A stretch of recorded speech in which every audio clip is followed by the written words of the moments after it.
관한 이야기를 들려드릴 테니 잘 따라오세요. 보세요, 여기가 어딜까요? 바로 헤르타 정거장. 천재들의 기지이자 과학의 요람이죠. 이 헤르타 인형들을 보세요. 정말 정교하지 않나요? 전 사람들이 난 몰래 진짜 예쁘다라고 얘기하는 걸 몇 번이나 들었답니다. 하지만 이 인형들은 헤르타님의 미모를 10분의 1, 아니 100분의 1도 재현해내지 못했어요. 이건 아첨이 아니라 객관적 사실이랍니다. 이 장면이 기억나세요? 정말 흥분되는 순간이었죠. 존귀한 지니어스 클럽 83번째 헤르타님이 신성의 비밀을 알아내기 위해 위대한 누스에게 질문하는 장면이에요. 지난번에 이어 은하 역사를 다시 쓸 수 있는 천재에 관한 전설을 들려. 이봐, 거울 4호. 지금 누구랑 얘기하는 거야? 저희의 첫 등장인 만큼 격식 좀 차리려고 이러는 거잖아요, 헤르타님. 아하, 첫 등장의 격식. 턱이나 필요하겠다. 로봇 머리에게 말을 할 수 있다면 좋겠지만 문제는 지금 반응이 전혀 없는 상태라고. 하지만 헤르타님, 여길 보세요. 이 장면만 보면 헤르타님은 이미 누스 앞에 서 계시는걸요? 아, 저건 홀로그램일 뿐이야. 어떻게 로봇 머리를 여기로 직접 소환할 수 있겠어? 그럼 홀로그램을 앞에 두고 대사를 외우셨던 거예요? 격식 차린 건데 네가 제일 중요시하는 거잖아. 쓸데없는 말은 이쯤 하자. 누스에게 메시지를 보내는 게 얼마나 어려운 일인지 알아? 아주 많은 걸 쏟아부었다고. 아련 시스템의 에너지를 공급하려면 우주 정거장의 에너지원을 동원해 무신호 상태로 만들었다가 재가동해야 해. 그러려면 비용이 얼마나 드는지 알아? 얼마나 드는데요? 자금 쪽은 내 담당이 아니라서 아스타한테 물어봐. 헤르타님도 모르셨군요. 난 헤르타의 본체고 지식의 사도이자 진정한 천재라고. 비용 관리? 그런 일은 너무 진부하지. 맞는 말씀이세요, 헤르타님. 컴퍼니는 헤르타님 같은 천재가 흥미로운 과제에 돈을 펑펑 쓸 수 있도록 모든 자원을 조건 없이 제공해야 하죠. 그렇다면 지식의 사도이자 진정한 천재인 헤르타 본체님, 이제 어떻게 하실 건가요? 어떡하긴. 당연히 아련 시스템의 오류를 찾아내서 바로잡아야지. 외람된 말이지만 헤르타님이 여러 분야에 뛰어나시다는 건 알아요. 그런데 직접 수행하는 능력도 정말 그중 하나인가요? 만약 저라면 스티븐에게 연락해서 로봇 머리의 머릿속에 말 한마디 집어넣으려고 돈을 쏟아부었다가 모든 걸 망쳤다고 얘기할까? 이제 이해했어요. 그럼 됐어. 와, 저게 아련 시스템 단말 장치야. 당장 달려가서 확인해보자. 네, 헤르타님.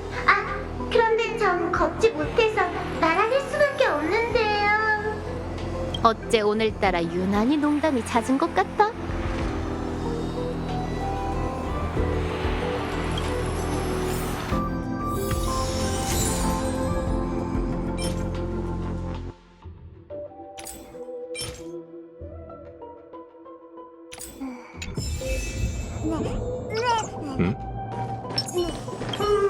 이게 아현 시스템인가요? 시뮬레이션 우주와 별다를 게 없는 것 같은데요. 네 말이 맞아. 둘 다 기본 로직이 같으니 본질적으론 같다고 볼 수 있지. 이런 걸 두고 레퍼런스라고 하는 거죠? 계속 그런 쓸데없는 말하면 내 조수의 이름을 거울 5호로 바꿔버리는 수가 있어. 본론으로 돌아가자. 아련 시스템은 에너지원 구역, 계산력 구역, 통신 구역, 총 3섹터로 구분돼. 독립된 각 섹터는 시스템이 가동되어야 지식 운명의 길을 통해 연결되지. 로봇 머리와 말 한마디 하는 게 쉬운 일이 아니야. 워낙 정교한 시스템이다 보니 평소에 테스트하거나 정기적으로 보수하기도 까다롭지. 사소한 문제가 생기는 것도 정상이야. 그렇군요. 그렇다면 전문가의 시선으로 볼 때 어느 섹터에 오류가 난 건가요? 간단해. 셋 다 문제가 생긴 거지. 응? 별일 아냐. 기술적으로 살짝만 조정하면 되거든. 세 섹터가 독립되어 있으니 조사도 차례차례 해야 할 거야. 준비됐다면 우선 에너지원 구역부터 살펴보자. 전 거울이라고요, 헤르타님. 거울 속 당신이 준비됐다면 저도 준비를 마친 거나 다름없죠.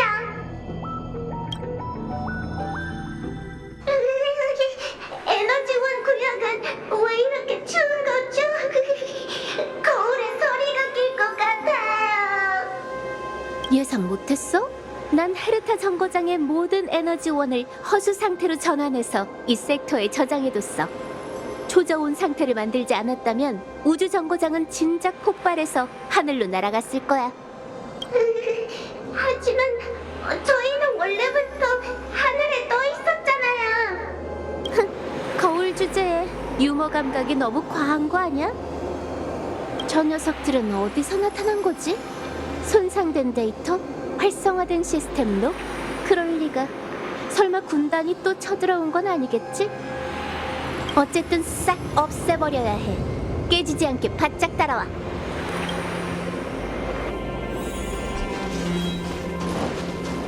물러거라 안심.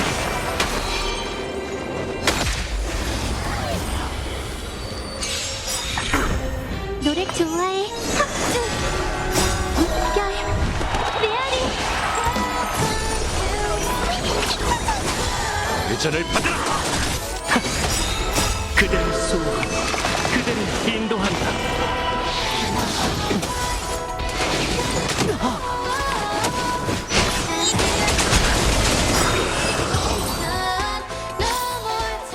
갈 길이 머니 천천히 둘러보면서 가죠.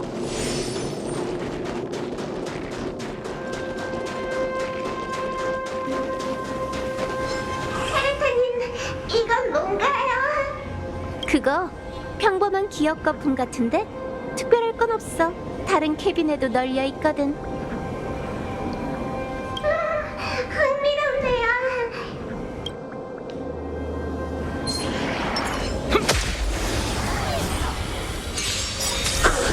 모든 소리여 공명하라. 즉시 처결한다.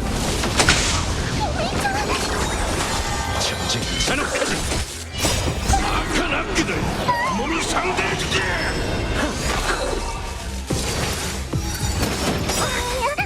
그대를 수호하고 그대를 인도한다. 즉시 처결한다. 회전을 받으라. 고통을 떠나라. 전쟁이 잔혹하지.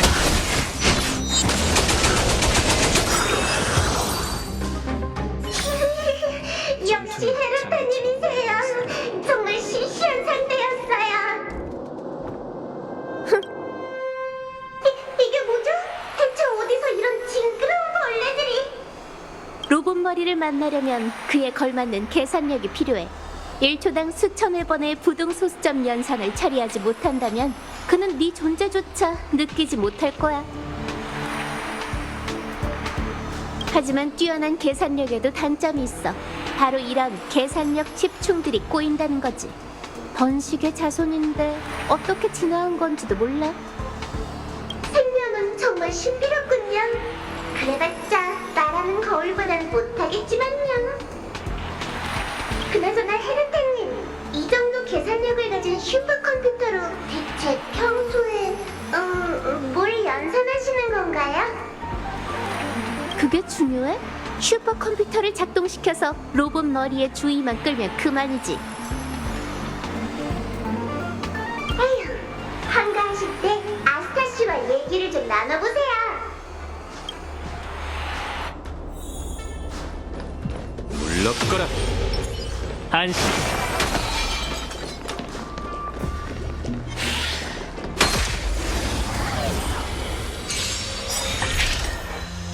괜찮아. 즉시 처결한다. 모든 소리여 공명하라. 물결, 메아리. 회전을 받으라. 그대를 수호하고 그대를 인도한다.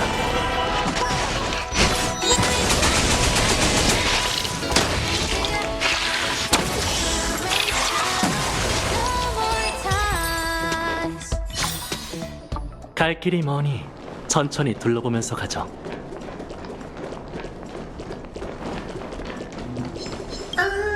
여기에도 귀여운 거품이 있네요. 그걸 왜 그렇게 신경 써? 그냥 좀 꺼림직해서요.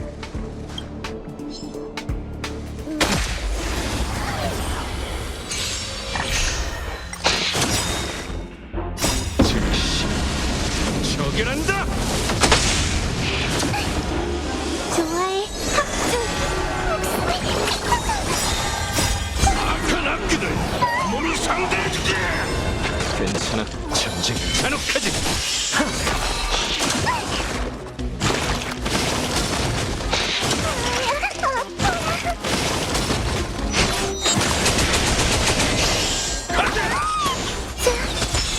별거 아닙니다.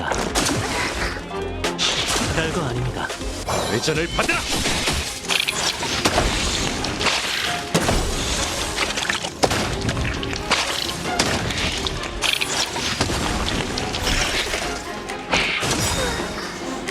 물결, 메아리. 전쟁이 잔혹하지. 즉시 처결한다.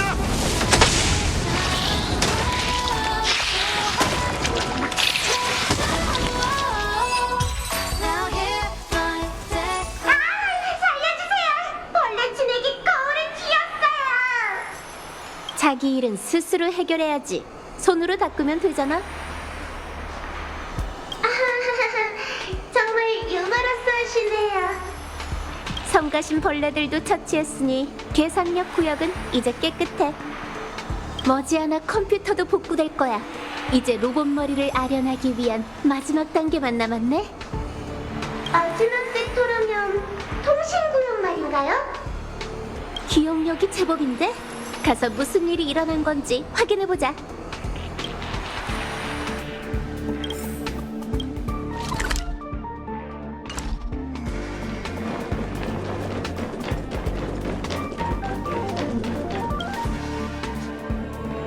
이건 헤르타님! 여기에도 헤르타님의 인형이 있네요. 통신구역은 말 그대로 우주 정거장과 로봇 머리 간의 통신 교량을 담당하는 섹터야. 지식 운명의 길 에너지를 한 곳에 모아 에이언즈에게 연결고리를 발사하는 거지. 뒤에서 누군가의 어깨를 치면 그 사람이 돌아보는 원리와 같은 거야. 하지만 절대 간단한 작업은 아니야.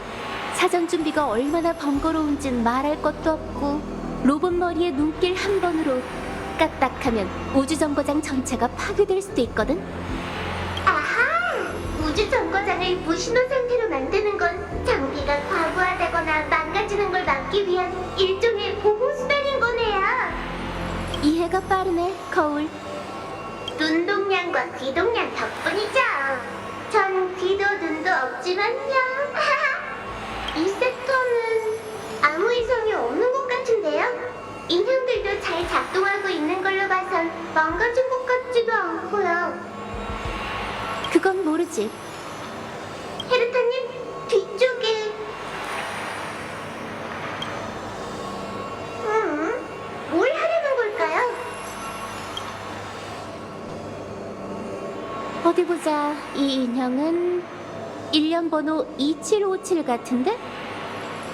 그걸 어떻게 아세요? 쉿, 끼어들지 마. 인형의 상태를 확인하고 있으니까. 일련 번호 2757. 이상하네. 아, 왜 그러세요? 인격 투영 모듈이 비활성화되어 있어. 이 매개 변수는 기본적으로 활성화 상태여야 정상인데, 막무가내 모듈도 비활성화 상태잖아? 더더욱 말이 안 되는걸? 분명 며칠 전에 모든 인형이 활성화 상태였던 걸 확인했다고. 무차별 공격 모듈은 아니, 그런 활성화 상태야. 침입자 발견. 큰일이네. 거울 도와줘. 무차별 공격 개시. 이 녀석들은 기억의 민 잔재? 인형의 설정 값을 오염시키고 조작한 게 이 녀석들이라고? 그대를 인도한다.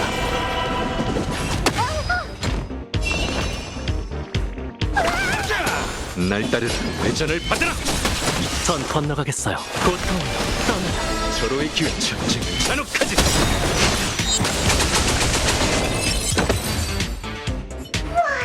정말 아찔했어요. 그런데 어째서 여기에 기억의 민이 나타났을까요? 이 녀석뿐만이 아니야. 저길 봐. 1년 번호 76319와 1년 번호 10136도 전부 같은 상황이지. 원격으로 4개 변수를 조정할 방법은 없나요? 안타깝게도 그런 방법은 없어. 협조 거부 모듈이 활성화된 상태거든. 아무리 나라고 해도 그 권한을 피해갈 수 없지. 대체 무슨 생각으로 이것들을 만드신 거예요? 그냥 심심해서. 오염의 근원을 찾는 건 나중에 하자. 내가 왔으니 이 인형들도 이젠 필요 없겠지. 불량품을 전부 수리 공장으로 보내버리자고. 우주정거장을 생각해서라도 힘 조절 꼭 해주세요.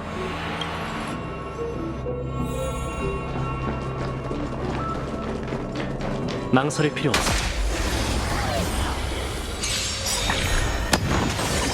좋아해. 합주. 마땅한 고난입니다. 즉시 처결한다. 악한 악기들 몸이 상대해주지. 물결. 메아리. 회전을 받아라. 그대를 수호하고 그대를 인도한다. 가자.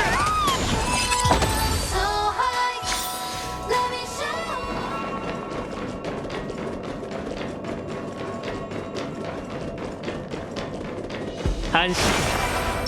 물러거라.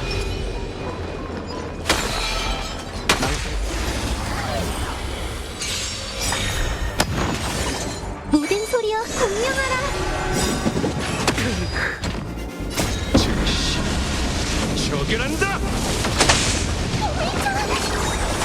전쟁 잔혹하지. 가자.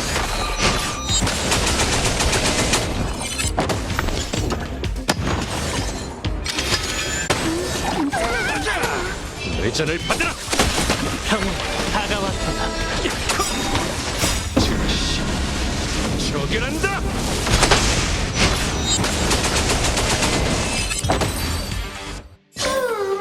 완전히 망가졌는데도 머리는 멀쩡하네요. 때리더라도 얼굴은 피해야지. 그건 인형한테도 마찬가지야. 더 깊은 곳에서 다른 인형의 신호가 느껴져. 계속 가보자. 이렇게 깊은 곳에도 기억 거품이 있네요. 이제 좀 실마리가 잡히네. 흥미로운걸? 수수께끼의 해답은 조금 후에 확인하는 걸로 하고 우선 망가진 인형부터 해결해볼까?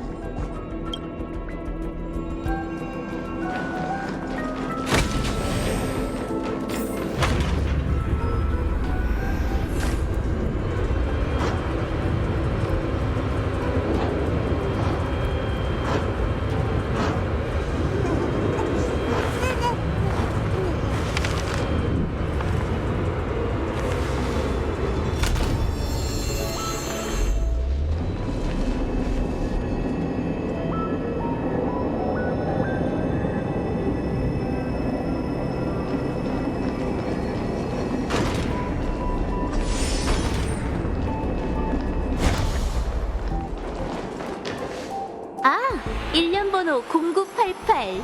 내 회심작이잖아. 이제 뭘 여쭤봐야 할지도 감이 안 오네요. 이 인형이 탄생하기 전까지 다른 인형들은 전부 천편일률적이라 재미가 없었어. 내가 기억하기론 0988부터 랜덤으로 인형에 작은 서프라이즈를 넣었는데 그런 거 하나도 안 궁금해요. 두려워하지 마, 거울아. 한시도 멈추지 않고 눈앞의 난제를 해결하는 게 천재의 숙명이잖아. 전 그냥 옆에서 관전만 하면 안 될까요?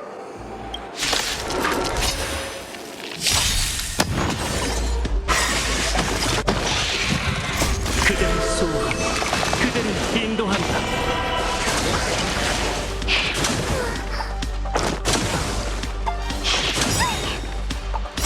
악한 악기들 몸이 상대해주지.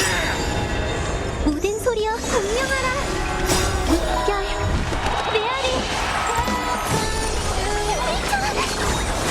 전쟁 잔혹하지. 즉시 처결한다.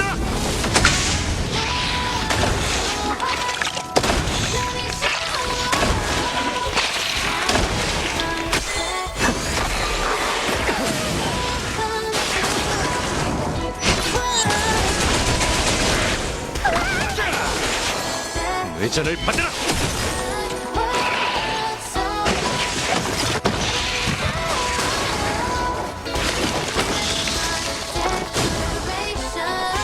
고통을 떠나라. 그대를 수호하고 그대를 인도한다. 전쟁 잔혹하지. 즉시 처결한다.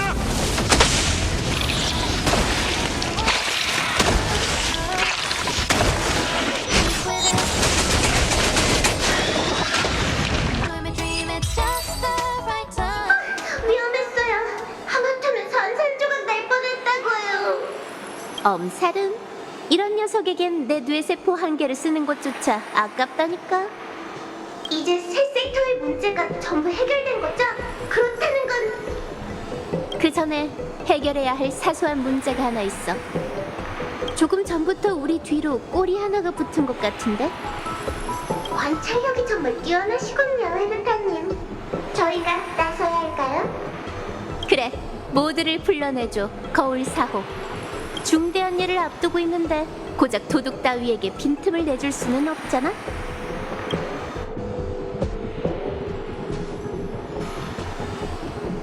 기억의 기생충. 정말 이런 허접한 위장으로 천재의 눈을 속일 수 있다고 생각한 건 아니겠지? 내 거울에 비친 이상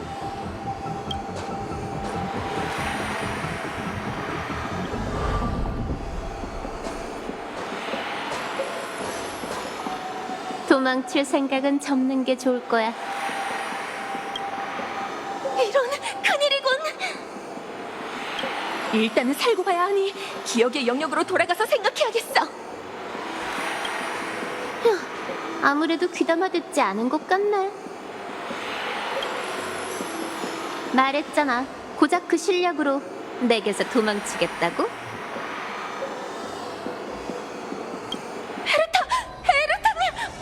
뭘 하시려고요? 전부 말할게요.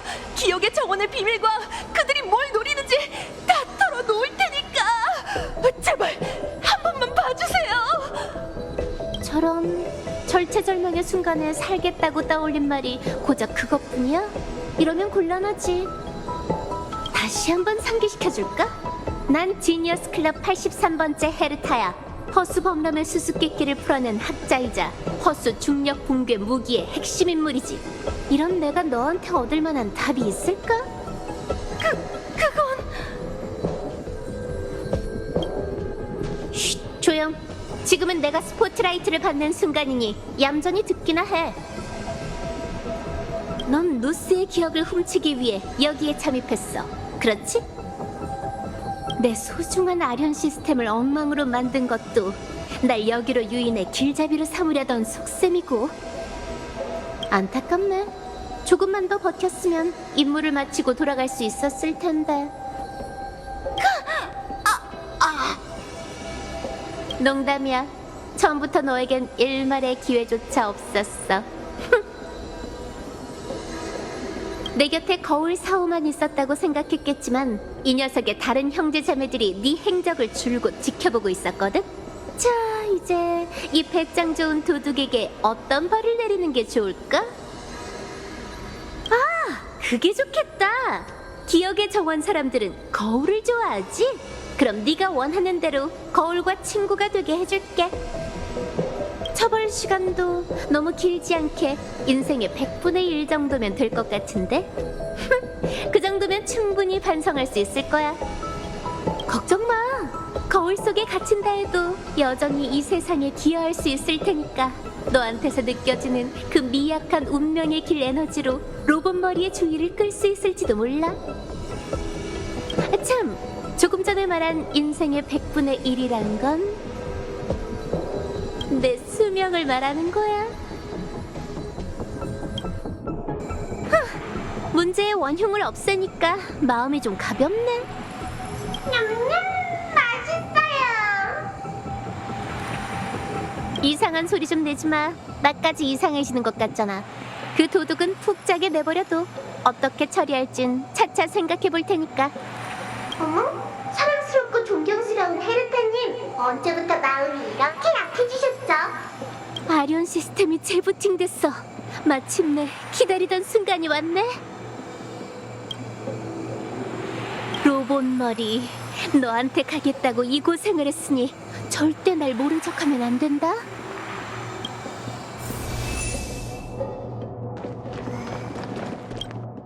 운명의 길 틈새, 시뮬레이션 우주가 만들어낸 허구가 아니라 만질 수 있는 실체야. 감상에 빠져있을 때가 아니야. 로봇 머리, 내게 반응해 줄 건가? 헤르타님, 저희가 틈새에서 어떤 소리를 포착했어요. 그래, 들려줘봐.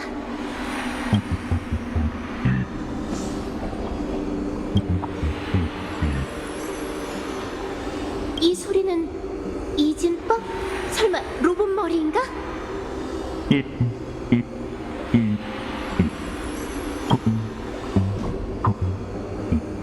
잠깐, 이진법에 이가 나올 리 없잖아. 날 놀리는 거야?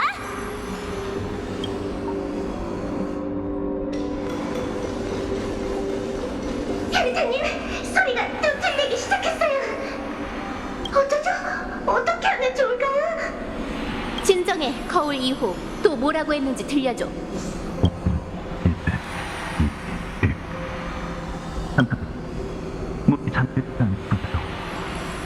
문?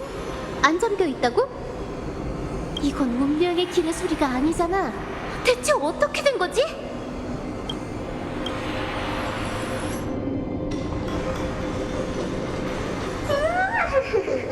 헤르타님, 밖에 있는 녀석이 재미있는 얘기를 하는 것 같은데요. 한번 들어보실래요? 거울 3호, 그 소름 돋는 웃음소리 좀 그만 낼래? 방금 밖에 있는 녀석이라고 했어? 설마 헤르타님이 직접 들어보시지요.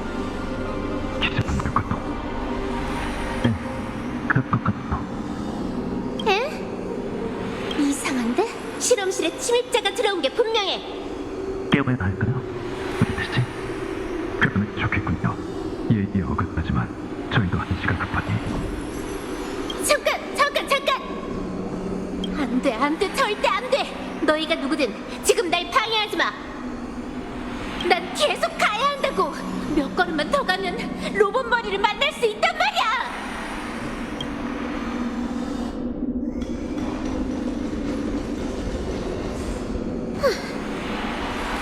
무슨 문제라도 있으세요, 헤르타님? 아니, 없어. 그냥 뭘 좀 생각하느라. 헤르타님, 틈새 밖에서 들려오는 소리를 들어보시는 게 좋겠어요. 부탁드려도 되겠습니까, 썬데이 씨? 맡겨주세요. 잠깐, 뭘 하려는 거지? 잠시 쉬어야겠어요, 헤르타 씨. 이건 화합? 웃기지도 않네. 이런 잔재주로 날 방해하겠다고? 어림도 없지. 역시 사도답게 잠재의식으로 손쉽게 화합을 풀어내네요. 다른 방법이 없겠습니까?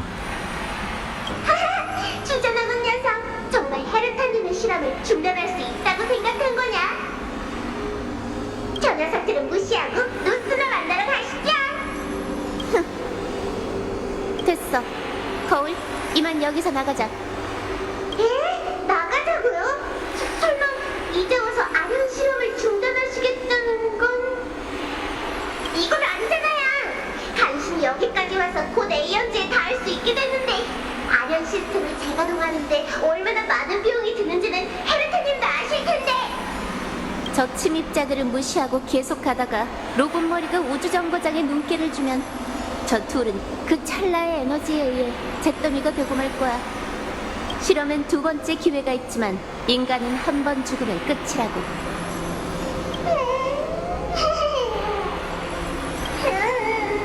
자애롭고 따뜻하신 헤르타님, 전 정말 주인을 잘 만난 것 같아요. 그만해. 징그럽게 그런 말투로 말하지 마. 이번에도 중간에서 멈춰야겠네. 로봇 머리 다시 올 테니까 기다리고 있어. 헤르타 씨, 정신이 드십니까? 너희 둘 때문에 내 계획이 완전히 망가졌잖아.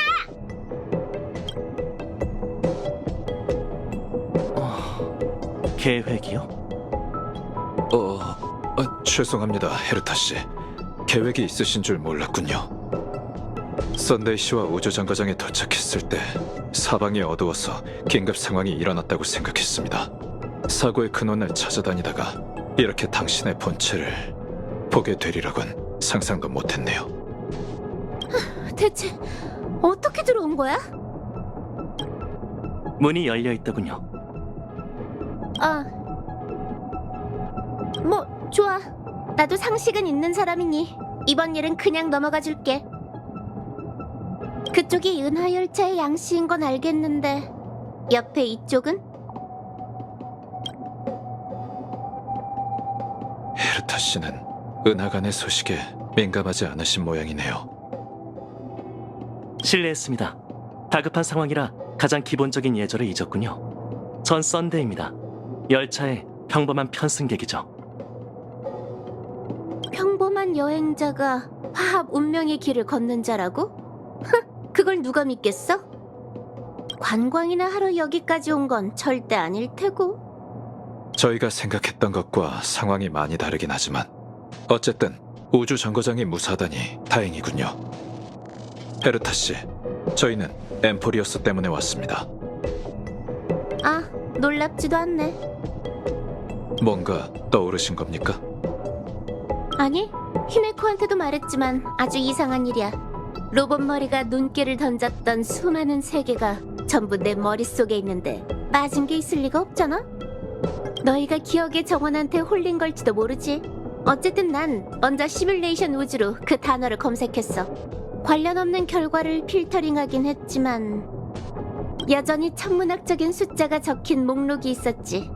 엠포리어스 에이스 팀은 다음 시즌 휘장 대신 왕 바비루를 사용한다라고 적혀 있던데 도움이 됐으면 좋겠네. 그렇군요. 저희에게도 보여주시겠습니까? 그나저나 궁금하네. 은하열차는 진작 출발했잖아? 그 세계가 얼마나 신비롭길래 이렇게 다시 돌아온 거야? 실은 이도 저도 못하는 상황에 빠졌거든요. 엠포리어스가 정말 에이언즈, 운명의 길, 더 나아가 지식과 깊은 관련이 있다면 분명 지니어스의 지혜가 필요할 겁니다. 두 눈으로 직접 보고 나니 더더욱 확신이 드는군요.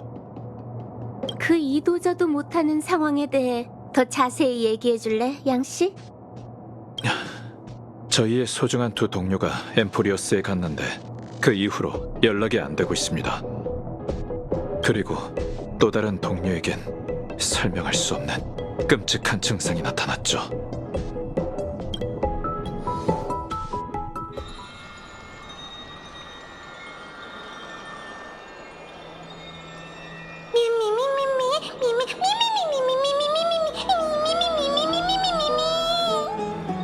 조금 전부터 엄청 신난 것 같은데 대체 뭘 먹인 거야?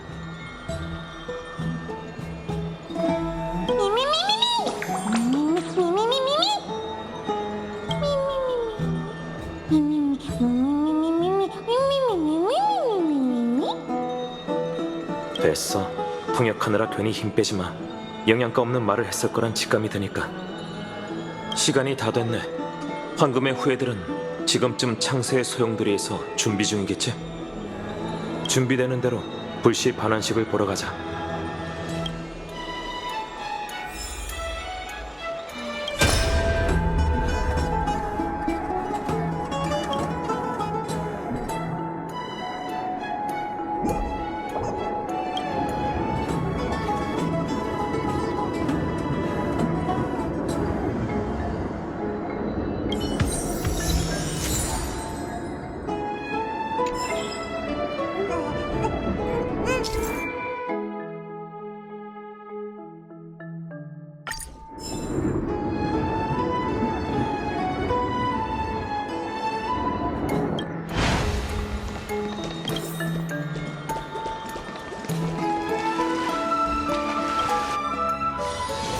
행복과 고난은 어디든 다 비슷하죠.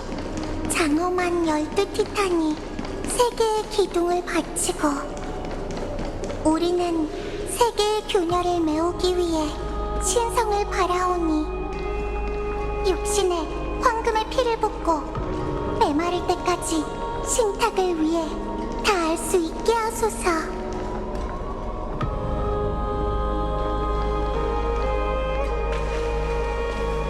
네가 초대한 증인이 도착했네, 파이논. 이제 반환식을 시작해도 되겠어.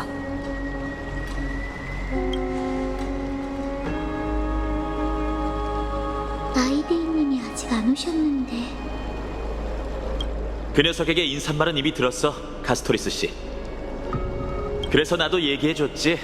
상처를 치료하는 거야말로 가장 중요한 일이고 전후에 평생 한 번밖에 없는 승격식 같은 건 너무 신경 쓸 필요가 없다고.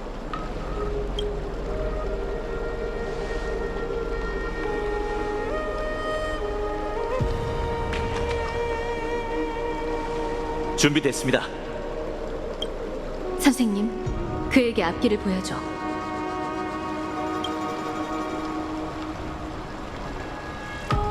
끝없는 어둠 속에서 만여 번의 밤을 보냈다 해도 신탁의 인도는 첫 번째 새벽빛처럼 밝고 선명할 것이다.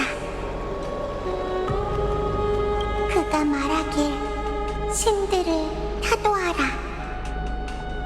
그가 말하길 볼씨를 반환하라. 그가 말하길 신권을 짊어져라. 그가 말하길 기적을 주조하라. 신탁이시여, 저희의 때늦은 헌납을 용서해 주시옵소서. 만여 번의 긴 밤 동안 저희 황금의 후예는 전력을 다해 불을 쫓는 여정을 재개했으며 이제 뿌렸던 씨앗이 마침내 풍작을 거두었습니다. 기적을 갈망하던 7번째 볼씨는 위대한 천벌의 창 니카도르의 것이었고 그 불씨를 반환한 건 저희 황금의 후예가 추구한 영웅입니다. 정직한 시민이자 용감한 전사이자 고상한 영혼이죠. 엘리사이 에데스의 파이논, 앞으로 올라오거라.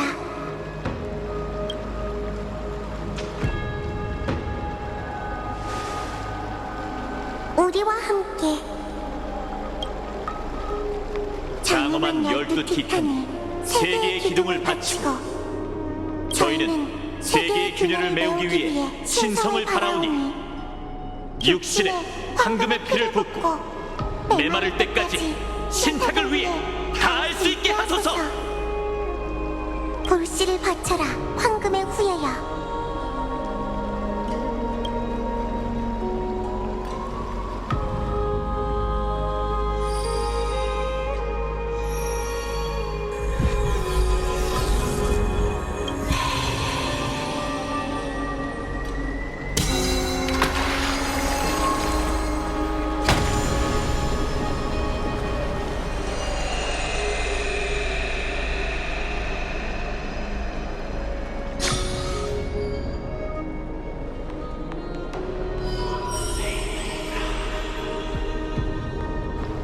천벌의 창에 별이 빛나기 시작했어요.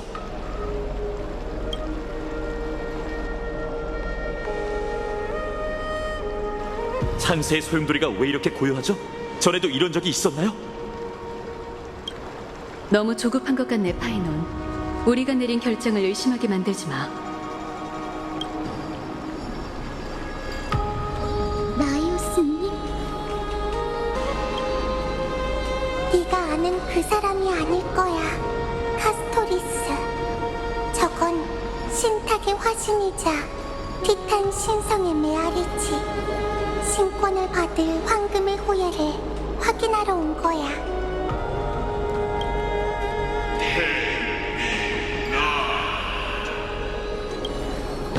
신의 권능을 넘겨받고자 하는 인간이여. 그대의 힘과 품격은 이미 시련을 받았으나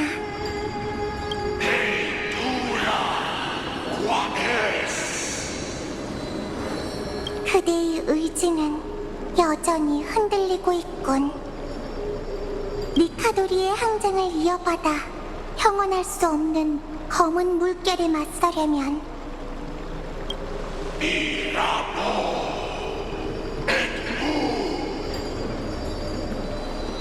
반드시 신성의 시련을 받아야 하네.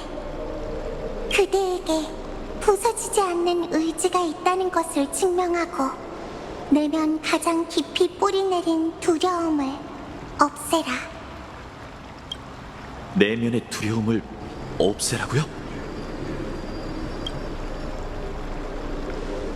그럼 한번 해보죠. 당신이 어떤 방법으로 제 앞길을 막는다 해도 전 준비됐으니까요. 예언 속 내일을 위해 엠포리어스에 필요한 신이 되겠어요.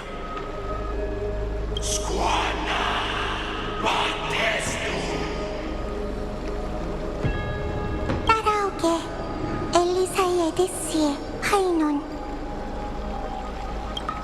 그대는 두려움 속에서 인간의 몸을 버리고 고통 속에서 신으로 다시 태어날 것이다.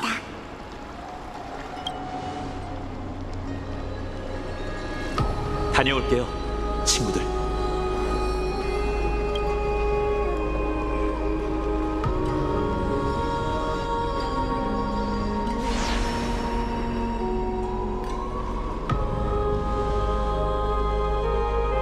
파이논님이 사라지셨어요. 전장에 나선 거야. 자신만이 이길 수 있는 전장 말이지. 우리가 할 수 있는 건 기다리고 믿는 것뿐이야. 정말 신비한 의식이야. 기다리는 일 외에 우리가 할 수 있는 일이 정녕 없는 걸까? 가만히 앉아 운명의 중재를 기다리는 기분은 정말 별로야. 여기 있는 다른 사람들은 어떻게 생각할지 궁금하네. 파이논님, 부디 단단히 준비하셨기를. 네, 뭔가 망설이는 듯한 말투였어요. 신탁의 화신이 그걸 간파한 것 같아요. 아마 파이논님 내면의 동요를 꿰뚫어 봤겠죠. 그분이 어디서 무엇과 싸우든 이 시련을 통과하셨으면 좋겠어요.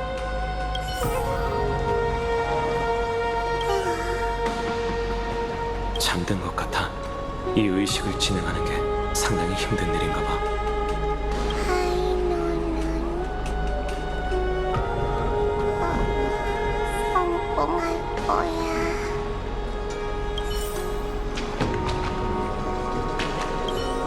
파이논의 운명은 스스로 결정할 일이에요. 그가 자신의 두려움을 이겨내고 당신의 모습으로 돌아온다면 신탁이 약속한 기적에 매우 가까워질 수 있을 거예요. 눈치채셨겠지만 여기 있는 모든 황금의 후예는 모두 어떤 결함을 안고 있어요. 그건 불사의 저주일 수도, 끊임없이 점점 사라지는 인간성일 수도 있죠. 하지만 파이논은 달라요. 그는 결함이 없는 황금의 후예이자 신성을 담을 수 있는 완벽한 그릇이죠. 언젠가 그는 남은 모든 이들을 이끌고 기적의 문을 두드릴 거예요. 역시 한 발 늦었군.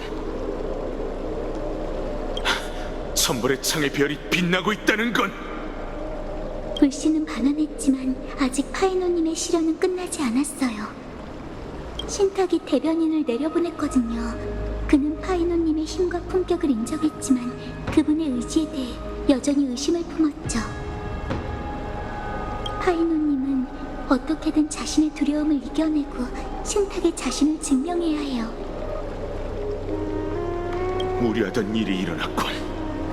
너희에게 정식으로 감사를 표하지 이방인.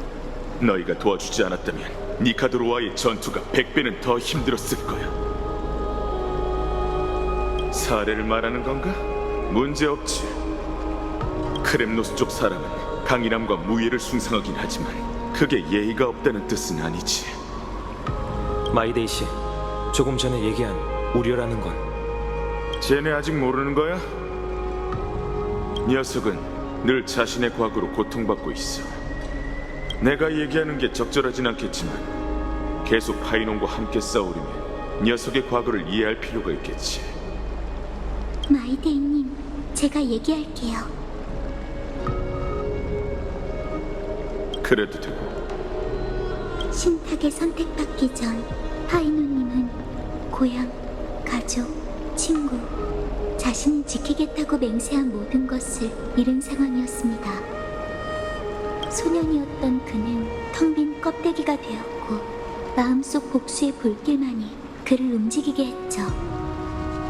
신탁은 그에게 새로운 사명을 내렸고 황금의 후예로서 새로운 인생을 시작할 수 있게 되었습니다.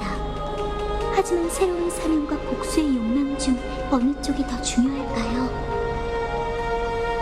그 답은 오직 파이노님만 알고 계시겠죠.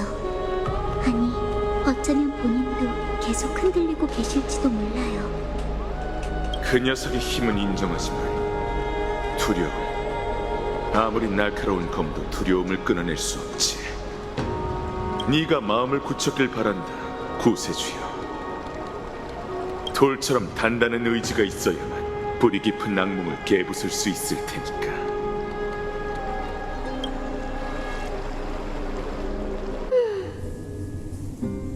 왜 그래?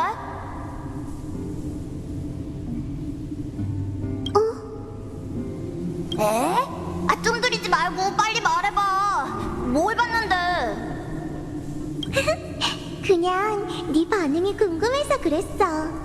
그럼 알려줄게. 이 카드지? 이 카드의 이름은 구세주야. 구세주라? 무슨 뜻인데? 엄청 길고 복잡한 해석이 있긴 한데 그건 안 읽어줘도 되지? 간단히 설명하자면 이 카드는 네가 모두에게 숭배받는 영웅이 된다는 뜻이야. 네 손에 들린 검으로 세계를 지키고 무시무시한 적의 손에서 매우 많은 사람들을 구해낸다는 거지. 어때? 대단하지? 왜 그래? 이건 좋은 카드인데. 그치만 영웅 같은 건 되고 싶지 않은걸? 난 마을에서 모두와 같이 살고 싶을 뿐이야. 할아버지 할머니가 그러는데 바깥 세계에는 나쁜 사람들이 많아서 계속 싸우는 거래. 난 그런 나쁜 사람들을 구하긴 싫어. 마을을 지키는 꼬마 영웅이 되는 걸로 충분해.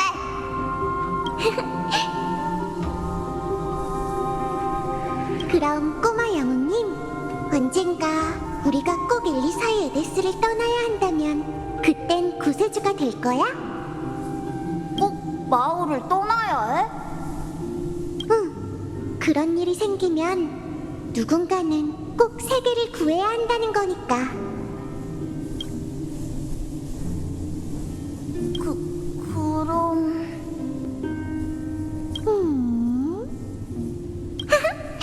장난친 거야. 걱정 마. 엘리사의 에데스가 얼마나 평화로운데 나쁜 사람들은 절대 우릴 못 찾아낼 거야. 집에 갈 거야? 급한 일이 없다면 요정들이랑 더 놀다 가자. 어때? 요정! 좋아! 난 요정들이랑 노는 게 제일 좋아. 이번에는 빼앗긴 목감을 되찾겠어. 정말 의욕이 넘친다니까. 그럼 가자. 이 세계에 영원히 구세주가 필요 없었으면 좋겠네.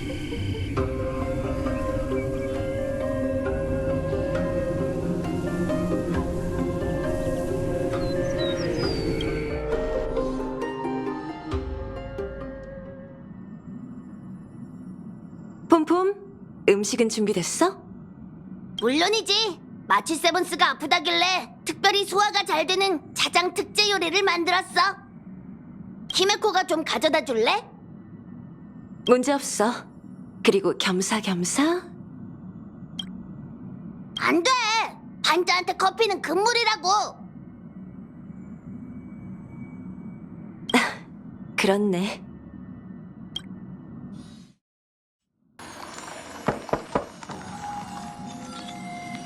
마치 세븐스, 들어갈게.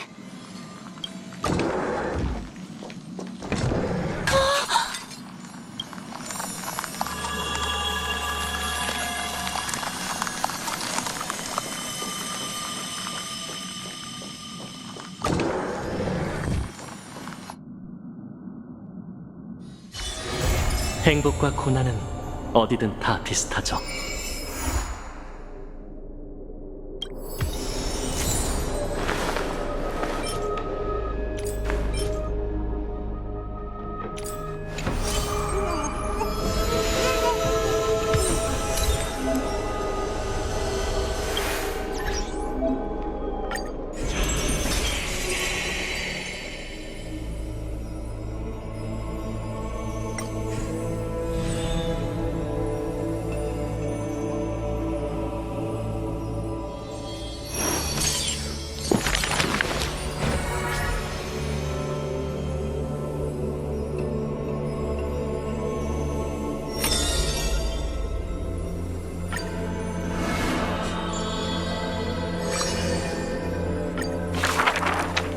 엠포리오스 곳곳에는 이름 없는 조각상을 볼 수 있다.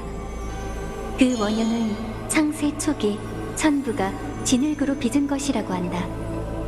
그는 자신을 위해 화신을 만든 후 황금빛 피가 흐르도록 생명의 숨결을 불어넣었다. 그 이후 최초의 인간이 대지를 누비게 되었고 무신의 동정을 받으며 이 세상의 슬픔을 깨달았다. 거룩한 도시의 시민은 조각상 앞에 한 남자를 보았다. 엘리사이 에데스의 파이논. 그는 자신의 과거를 얘기하지 않았고 단지 그 이름으로 자신을 간략하게 소개할 뿐이었다. 분명히 아닌 것 같은데? 사람들은 의심을 품은 채 힐끔거렸다. 남자는 긍정도 부정도 하지 않은 채 가벼운 미소로 회답했다. 피 속에 신성이 흐르는 병사 파이논. 그는 금시를 짜낸 자의 부름에 응답하고 영웅의 대장정을 빛내고자 머나먼 거룩한 도시에 왔다. 불을 쫓는다는 건 무언가를 계속 잃어가는 여정이고 그 모든 것 중 목숨 또한 보잘것없다고 할 수 있다. 바람을 타고 온 속삭임 같은 노래에 그가 나지막히 대답했다. 괜찮아요. 제 목숨은 원래 하찮으니까요. 엘리사이 에데스. 남자의 고향은 그의 정체와 마찬가지로 신비하고 깊이 감춰진 곳이다. 누군가 그 머나먼 마을을 조사했지만 아무런 기록도 전해지는 노래도 없다는 것을 발견했다. 고향의 기억을 떠올릴 때마다 남자는 아름다운 시로 동화 같은 곳을 묘사했다. 하지만 거룩한 도시의 사료에 따르면 변경의 조그만 마을의 과거는 내일보다 더 복잡했다. 먼 훗날 엠포리어스 대지에는 영웅들의 족적이 새겨질 것이다. 남자는 검을 거머쥐고 황금의 서사시에 불멸의 표식을 새길 것이다. 하지만 어쩌면 그의 본명은 두 번 다시 언급되지 않을 것이다. 불을 쫓는다는 건 무언가를 계속 잃어가는 여정이야. 여정의 시작에서 어제의 자신을 잃은 사람도 있었다.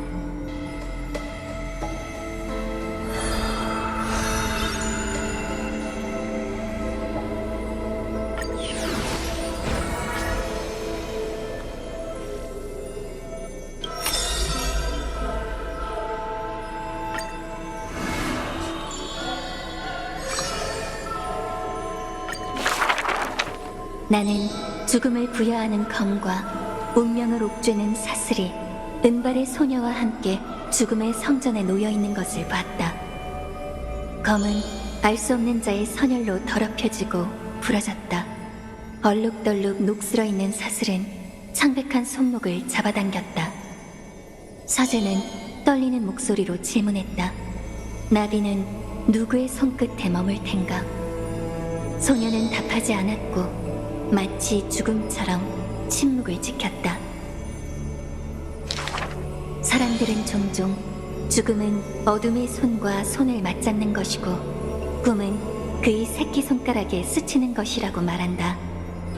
소녀는 죽음을 스치는 환상 속에서 칠흑같이 어두운 폭포의 물결이 밀려와 하늘의 틈 사이로 쏟아져 내리며 모든 것을 집어삼키고 용솟음치는 파도 속엔 높은 탑만이 솟아있는 것을 보았다. 그녀는 깨어나서도 뼛속까지 시린 물보라를 느낄 수 있었고 넘실대는 파도 소리가 귀를 찔렀다. 마치 영혼의 곡소리와 괴수의 포효처럼 혼란스러움과 황망함 그리고 비통함이 울려 퍼졌다. 소녀의 품은 산 사람의 것이 아니지만 죽은 자에게 위로와 존엄을 줄 수 있었고 그 품에서 갑자기 세상을 떠난 자는 그 수를 헤아리기 어렵다. 소녀는 잔혹함으로 명성이 자자한 전사 한 명을 언급했다. 그녀는 미소를 머금고 죽은 게 아니라 절 저주하고 있었어요. 생명의 끝이요. 당신은 정말 추악하고 기분 나쁘군요. 그때부터 그녀는 새로운 차림새를 갖추게 되었는데 달빛처럼 하얀 원피스 위에 언제나 꽃망울을 가득 수놓았다. 죽음을 피할 수 없다면 소녀가 말했다. 저는 그게 더 아름답길 바라요. 죽음과 연관된 여러 가지 재례 중 소녀가 가장 자주 주관한 것은 장례였다. 그녀는 낯선 얼굴 하나하나의 장례를 치러주었다. 그녀는 요절한 아이의 잠을 자는 모습을 기억하고 어머니의 절망적인 눈빛도 기억했다. 그녀는 전사한 장군의 상처를 기억하고 미망인의 얼굴에 가득한 눈물 또한 기억했다. 그러나 그녀는 과거에 알고 지냈던 산 사람들은 기억하지 못했고 어쩔 땐 자신의 얼굴조차 낯설게 느꼈다. 망각에 의해 잊혀진 무수한 말 중에서 그녀가 유일하게 떠올릴 수 있는 건 운명에 대한 조롱과도 같은 말이었다. 살아. 소녀가 사슬을 내던지고 아이도니아를 탈출했을 때 순간 기시감을 느꼈다. 어쩌면 그녀가 탈출이 처음은 아닐지도 모른다. 눈앞에서 물거품이 일었고 그녀는 끝없이 펼쳐진 강을 떠다녔다.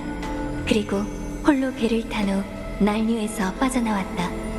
그녀는 시체가 널려있는 전쟁터를 헤매며 살 길을 찾아 황폐한 무덤을 벗어났다.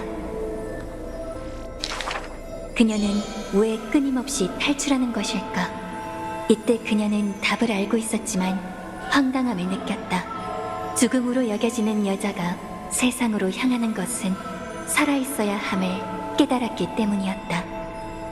그러나 그때 그녀는 알지 못했다. 죽음은 끝이 아니라 시든 나뭇가지 위에 앉은 나비일 뿐 보잘것없다는 것을.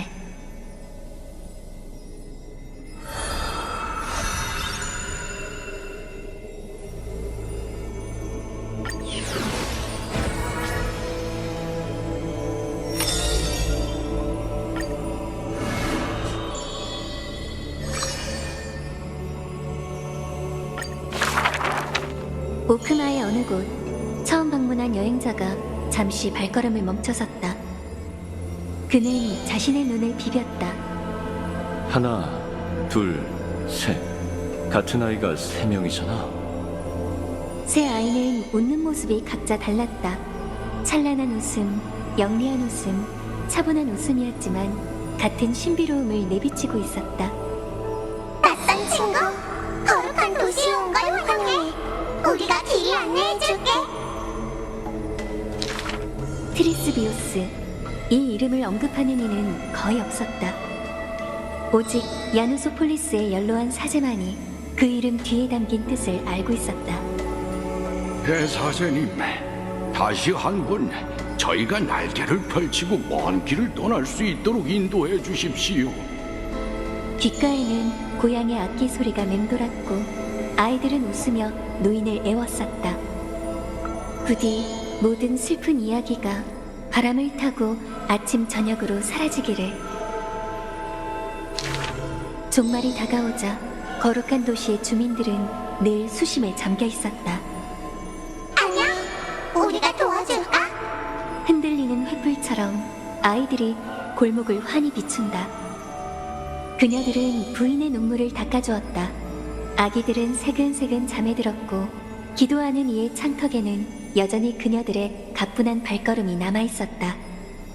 세부는 오크마의 기둥이야. 마을 주민들은 이렇게 말했지만 그녀들은 고개를 저었다. 그렇게 진지하게 굴거 없어. 우리와 함께 놀자. 맞춰봐. 우리가 누구게? 새 아이는 거리로 날아갔다. 넌 트리애니로군. 한 노인이 답했다. 아니, 우린 트리논이야. 트리노는 말수가 제일 적었다. 트리논이지? 한 소녀가 물었다. 우린 트리애냐? 트리에는 장난기가 제일 많았다. 그럼 트리비겠네. 한 아이가 외쳤다. 딩동댕. 대단한데? 트리비는 열정적이고 똑똑했다. 중요한 건 진짜 모습을 구분해내는 게 아니다. 진솔한 웃음이야말로 진정한 보물이다. 우리가 길이 안내해줄게. 아이들은 앞으로 날아가 길 잃은 사람을 다시 큰 길로 이끌었다. 길을 안내해준다는 게 문장 그대로의 의미였구나. 그야, 넌 운 좋게도 잘못된 길로 들어선 것뿐이니까. 아이들이 내 앞으로 날아왔다. 이렇게 진지한 표정을 짓는 건 보기 드문 일이었다. 하지만 더 많은 불행한 이들은 운명의 방향을 잃고 말았지.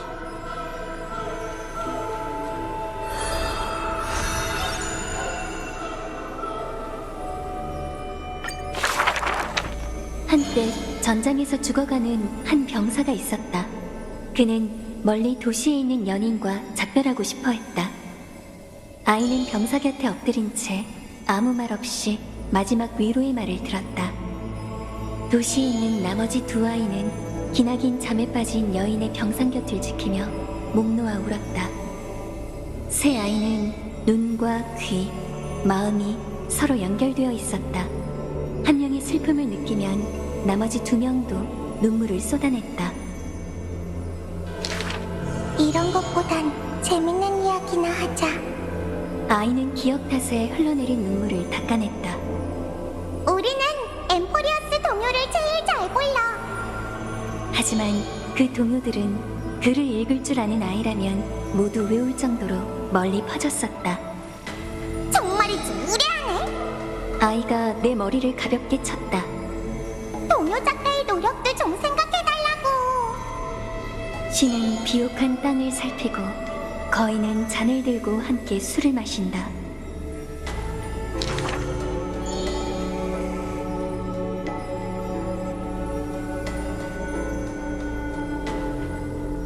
위험천만하군. 노인은 걱정스러워하며 아이를 멈춰 세우려 했다. 트리논이 아니야. 말수 적은 아이가 고개를 저었다. 저건 트리엔이야. 찬란한 아이가 손을 들었다.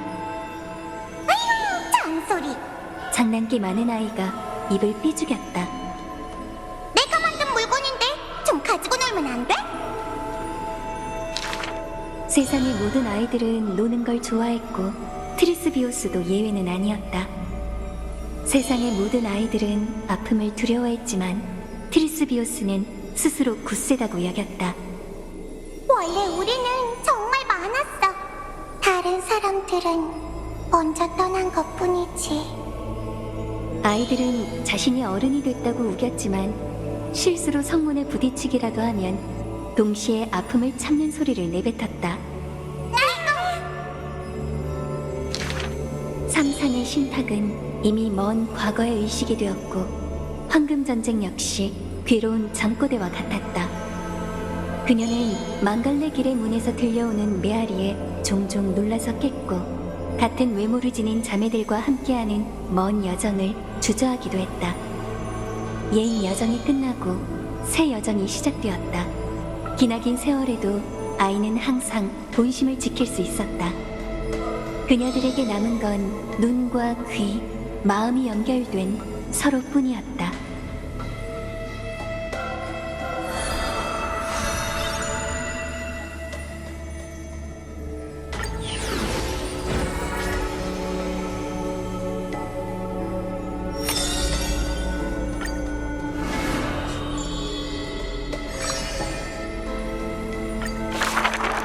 출정한 전사들은 여러 시민이 의지하는 거룩한 도시 오크마를 돌아본다.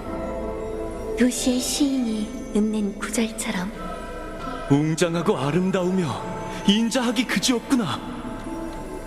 거룩한 도시만큼 아름다운 아글라이아. 그녀는 화려한 옷을 걸친 명문가 출신이다. 그녀는 오크마의 재단사이자 금시를 엮는 사람이다. 하지만 그녀가 절대 못하는 일이 하나 있지. 질투하는 자가 수군거렸다. 그건 바로 솔기 없는 옷을 만드는 거야. 금실이 떨리고 바람소리가 귓가에 전해졌다. 그녀는 아무 말도 하지 않았는데 오히려 옆 사람이 불을 지폈다. 그게 뭐 어렵다고? 그녀는 최고의 의상공을 뛰어넘는 가위와 자루, 신의 형상 같은 아름다운 형체를 만들어내잖아. 아글라이아님, 당신의 걸작을 보여주세요. 싫어요. 전 아첨이나 형식적인 자리는 질색이라서요. 해랑을 꿰뚫은 그녀의 시선은 사람들을 평등하게 바라보고 있었다. 한때 사람들은 궁금해했다. 그 두 눈은 대체 아름다움과 추함을 어떻게 감별해내는 걸까?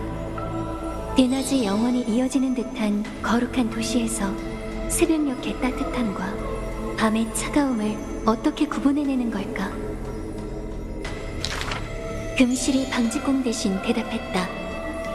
낭만의 신의 금실은 이제 그녀의 손과 눈이 되었다.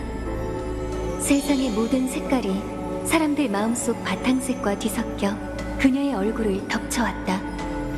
그의 자부심은 주인을 뒤지지 않았다. 형태가 있는 실이기만 하면 솔기 없는 화려한 옷을 만들기에 충분하죠. 촘촘하게 바느질하거나 단번에 재단하면 된다.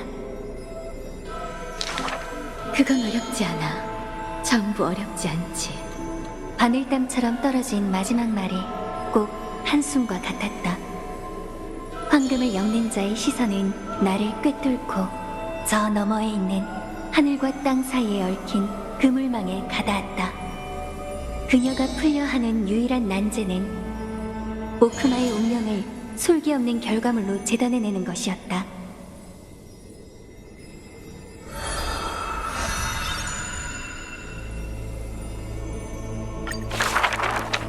기나긴 대열이 광장을 가로질렀다.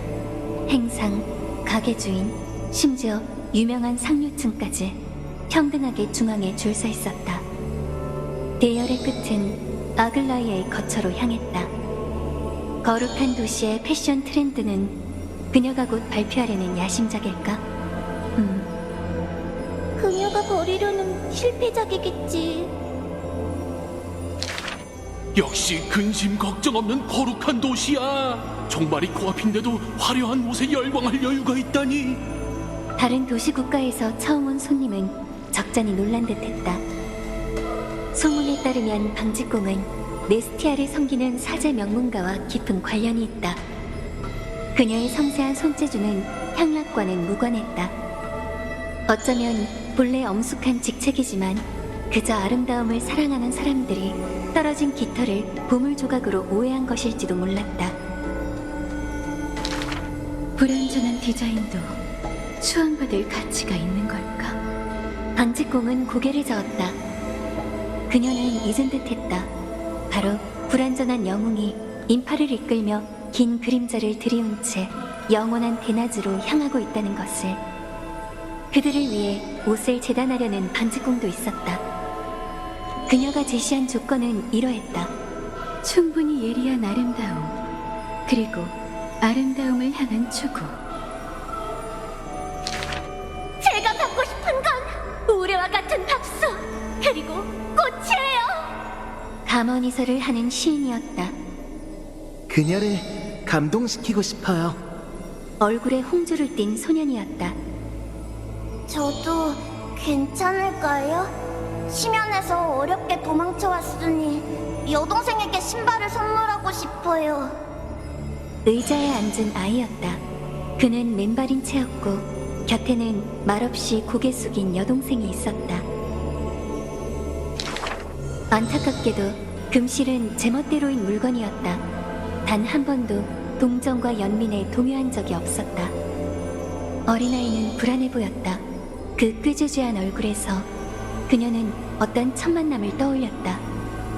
가봐, 방직공이 말했다. 도시에 새 아이가 있어. 같은 야누스의 전달자인 그녀들이 신발을 가져다 줄 거야.